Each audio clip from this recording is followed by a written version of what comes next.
Yeah, preparing new track pa.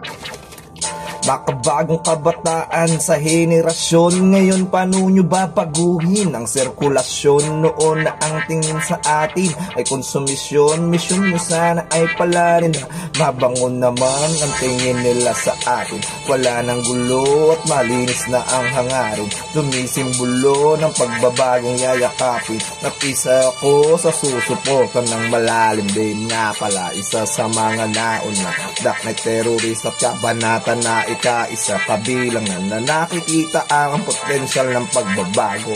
Puro pagtulong, kapit bisig at hindi nabasag ulo, ay magnipiko sa paningin ko na 20-20 ang kasa sa matalinong utak na sagana sa tasayan ng kulang na sangkap sa ating mga pag-isa ng bagong lutuin ng pagkakaisa.